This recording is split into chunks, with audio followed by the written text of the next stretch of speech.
If we are kingdom people, and the Bible calls us to be the temple of the Holy Spirit, that means God's presence with us, in us. If that's what it's supposed to be. God and His presence will make a difference. And He will guide us. We should get the foundations in order. We might make, plans and programs and have meetings and, do this and that. If we don't have God's presence in us and we don't live a committed life for this cause, I am telling you, we will have to give an account for this one day.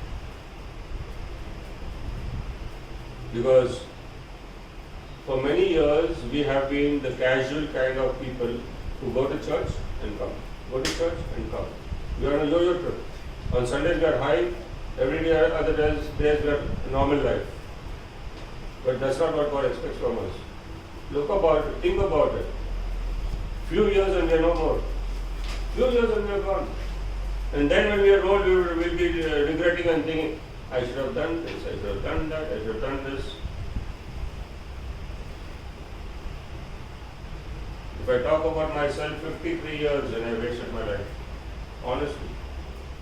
53 years and I wasted my life. What one thing I can claim or I can say I did?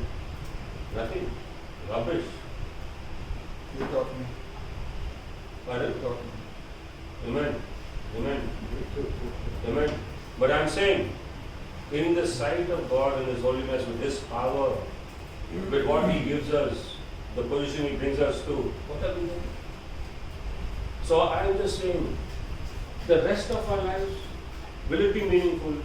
Will we be able to be focused? Will we give ourselves totally and completely? There are challenges. I am telling you, there are challenges. Even at this moment, if you try to understand your mind, you will agree with me to say that you don't have control over your mind. You have control over it. What account are you going to give? You are supposed to give an account. Think about it. Will you make these things your prayer? Because if I am supposed to be accountable for something, I should have control over it, no? Or is the mind controlling us? Are you with me so far? When I say you don't have control over your mind, what I mean to say is, your spirit is the connection to God. Does your spirit tell your mind or does your mind tell your spirit? If your mind is telling your spirit, that means your spirit is weak. That means your spirit is weak. If you are supposed to flow with 220 volts, you are flowing with 2 volts. Your spirit can do nothing much. Your mind is telling everything. And if you have any doubts about what I am saying, you could discuss with me. You may have different ideas. I am willing to listen. But I am telling you, you are responsible for yourself and the ground you are living on. When you tap the process of claiming this ground, remember the rule. You should have first gained yourself, brought yourself into the covering and leading of the Holy Spirit. If you don't have yourself, you can't get anything more. You can't get anything more than that.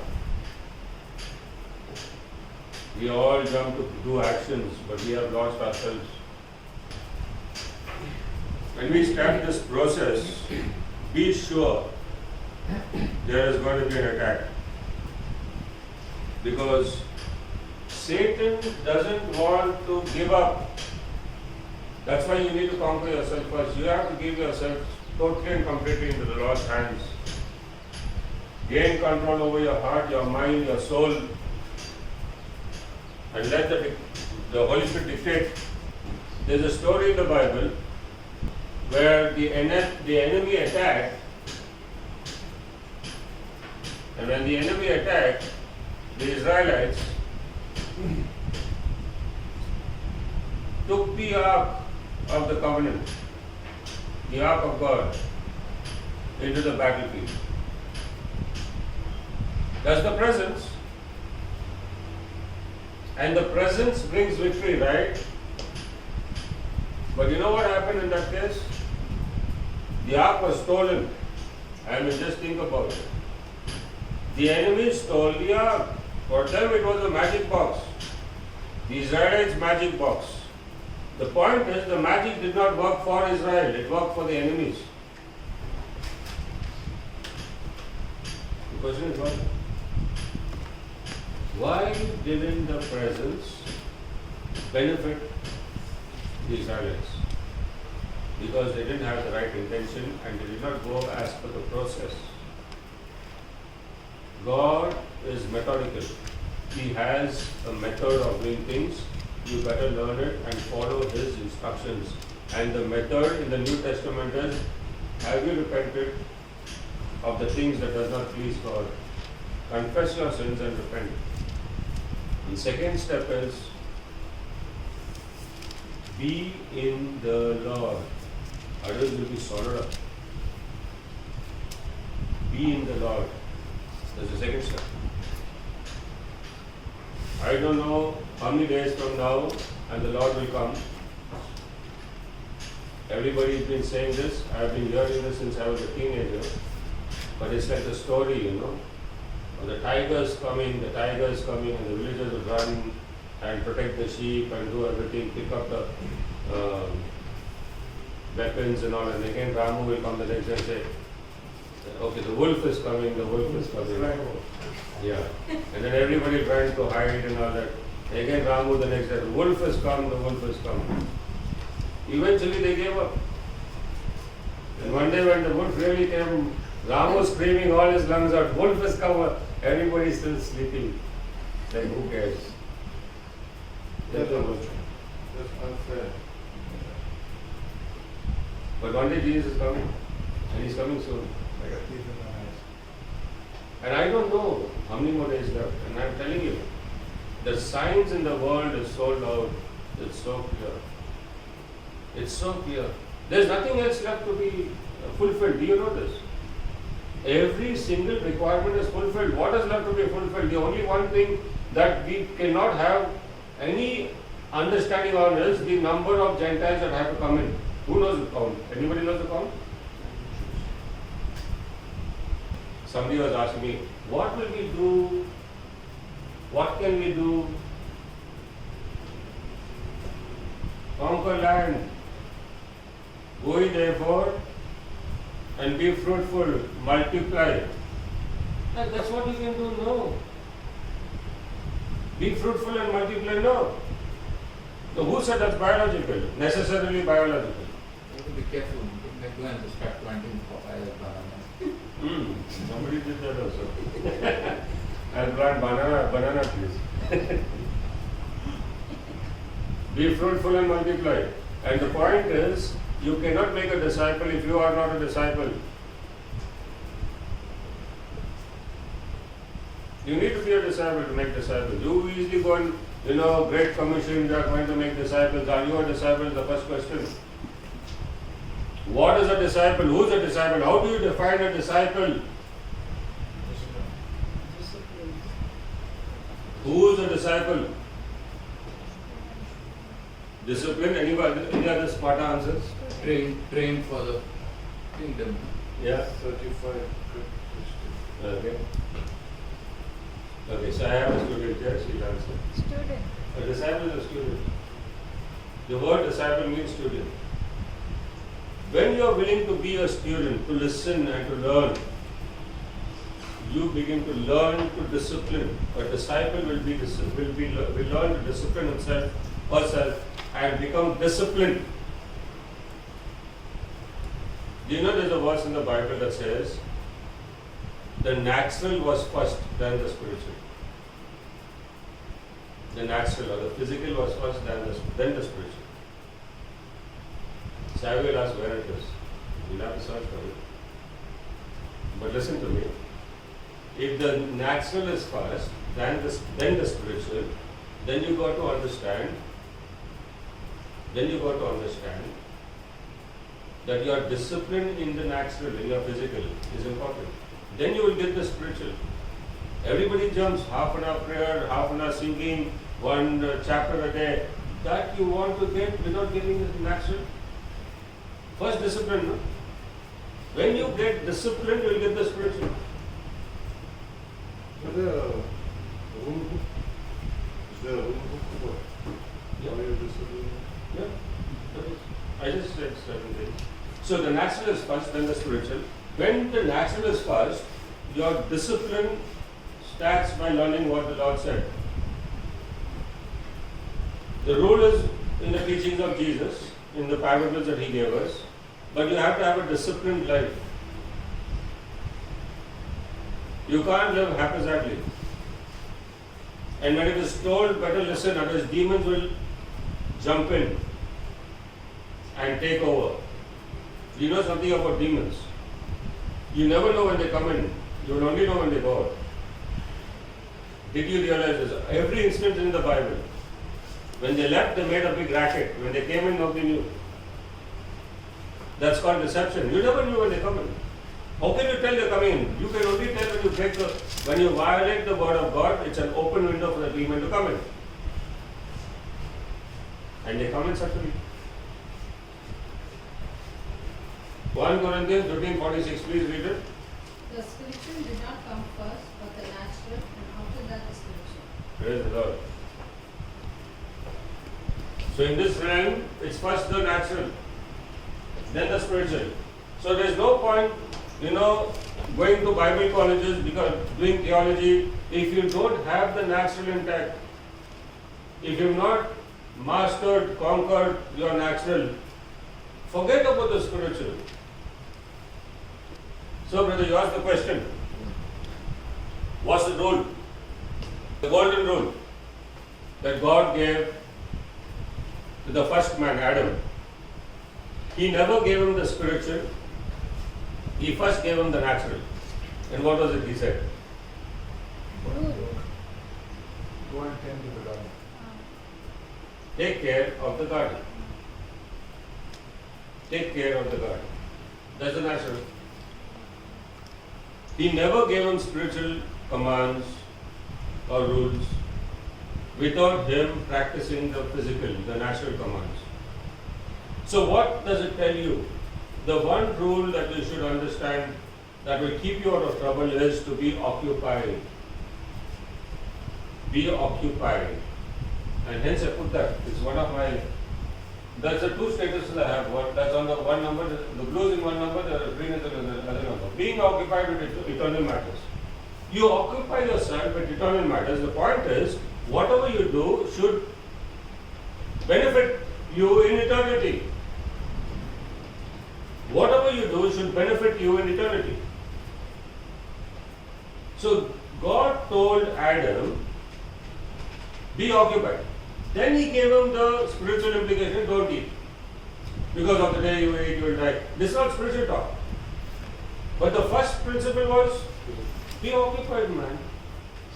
If you are not occupied, an empty mind is an idle mind brings in idolatry. Okay? So, when you are occupied with spiritual matters, how do you define this? God said, tend the garden or keep the garden. That means, first of all, keep your house clean. Correct? He said, keep your house clean. That's His house, right? Keep your house clean. Because God is clean. You want God's presence, you got to be clean. If you are not clean, don't expect God around you. Now, this is a practice. This is something that you need to practice. That's a disciple. So, cleanliness of yourself first, your body, your mind, your soul, cleanliness, keep it clean. Tend it. Tend your garden. You know, your mind is your garden. You can get into it and enjoy it. Men are too good at it. Men sit, get into their garden and enjoy their garden, and time flows for them. They don't need to do anything. Instead, tend the garden. Remove everything that does not please God. So make this your prayer. Write it down. Whatever doesn't please my God, I do not want it. I am not pleased with it. I cut it out, I shun it, reject it, I command it to get out of my mind, my soul. Eject, delete, command it to get out from my mind, my soul, my body, and my spirit. In Jesus' name. Because the natural is first.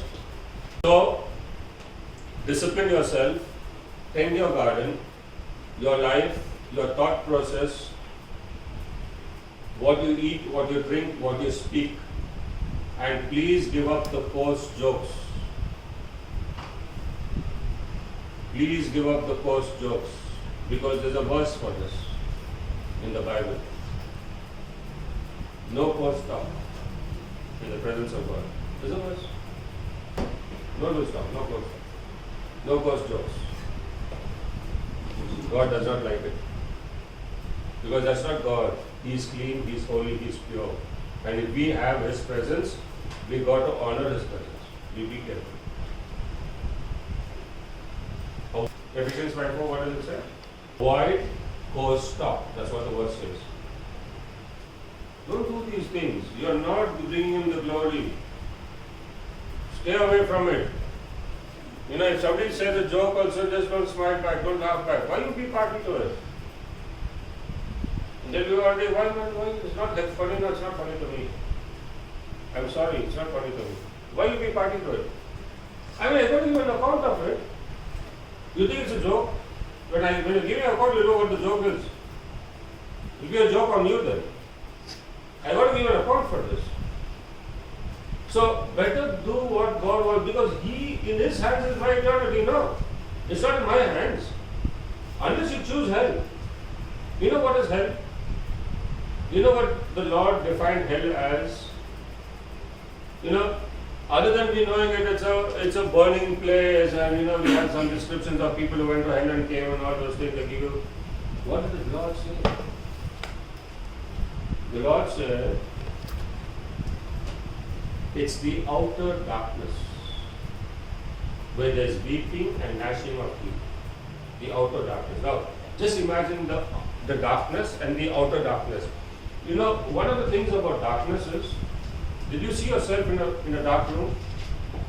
Suddenly the power failed, and you're caught in a room, and it's all dark, and you don't know which direction to take the next step. Darkness, one of the things about darkness is, it makes you lonely in an instant. It makes you lonely in an instant. You'll be very alone in an instant. Solitary confinement for eternity in darkness. You don't know what's happening and you're in torment. Just check it out. Think about it. For all eternity. Why are we, trading God's gift for this? Unless we are so foolish or unless we are deceived. Try to be alone and see what it is. Look at it. Try to be alone. It's thick black. It's like a blanket. The Bible talks about it. It's a tangible black. It's like soot all over. It's crazy. And yet there's flames. So the flame not necessarily has to have light in it because it's all dark. So there's a flaming darkness with a lot of flames in it and a lot of torment. Once you get handle over all these things, God will give you a chip of the spiritual. He'll give you your share to enjoy the spiritual, to have a say in the spiritual. He'll give you your share. And that is an eternal share, I'm telling you. Just imagine in Goa, you have your part to do in the spiritual. Just imagine that. It's going to change the destiny of this land for eternity. It will be on record. But for you to reach, to get that opportunity, to get that job profile, you got to build yourself up from here and prove yourself in your testings. He gives you this. Once you get this, you're in the hall of fame in heaven. Are you getting this? That's called your crowns. How will your crown come? It's coming from the hall of fame. So for all eternity, you will have fame in the sense you will be known for what you have done. But you've got to build yourself up, discipline yourself. What's the point of doing other things? When the enemies attacked, these boys thought they'll take God into the attack and God will do the rest. God will do nothing if you're not disciplined. Don't drag God into anything, he'll go against you. That's the point. Because many died that day and they stole the ark and went. Just imagine, God is God who is judge. We jump into the fray thinking we have God. God is not a puppy dog that we will do everything. He will do it for us. He's going to listen to our commands. No way. You follow His instructions, you get His blessings. They lost the ark and they lost God's presence. Does anybody know for how long they lost it? For how long the ark wasn't in Israel? The most important position of Israel, the most important part of Israel. For how long they didn't have it? For 20 long years. You'll be wondering why I said 20, why I said 20. It's one of the examples. For 20 years the ark wasn't in Israel. What's the point of Israel? Israel, the enemies can take this kind of advantage over the church. 20 years, no presence of God. 20 years, no presence of God. After 20 years, they realize. That's how it is. That's where the verse is. And I keep saying this, you will come to your senses after 20 years if you don't get it now. You want to wait 20 years? Be my guest. In the meantime, if Jesus comes, you have lost everything. It's up to you. After 20 years, go to 1 Samuel. I'll just show you that one verse and we'll close up for today and we'll carry on next Sunday. This is the most important verse in the book of Samuel. 1 Samuel chapter 7 verse 2.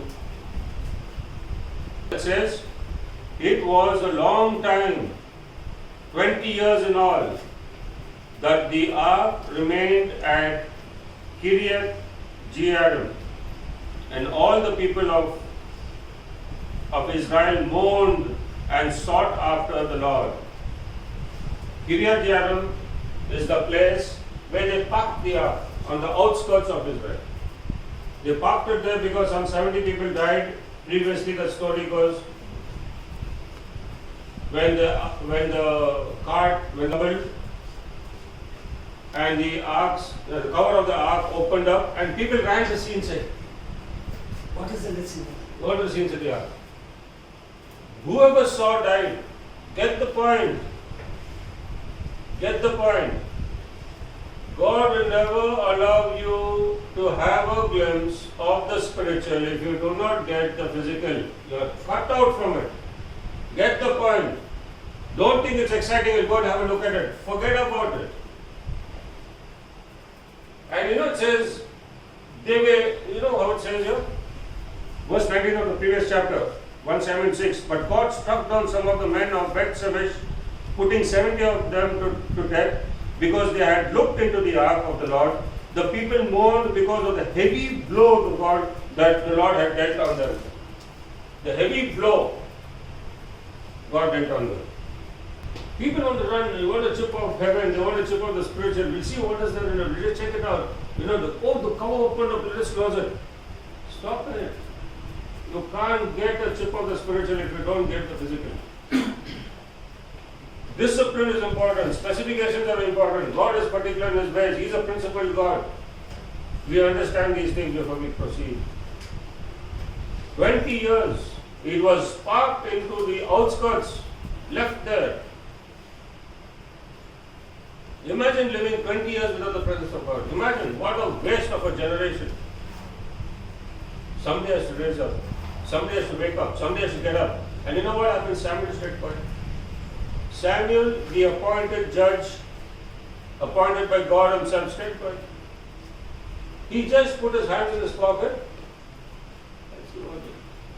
Let's see what. Till they woke up, he did not move. Till they came to him, he didn't say anything. They cried out and said, "Do something, do something." Then he did. Was Samuel a judge and a prophet? Under the unction of God, did not move. What do you learn? God wants us to make our choices. He's not choosing for us. He's not choosing for us. I'm telling you, you'll think, one day God will come to me, then I will answer Him. Then I'll say, yes, God. Not necessarily. He's waiting for you to move. 20 years went by. He stayed quiet.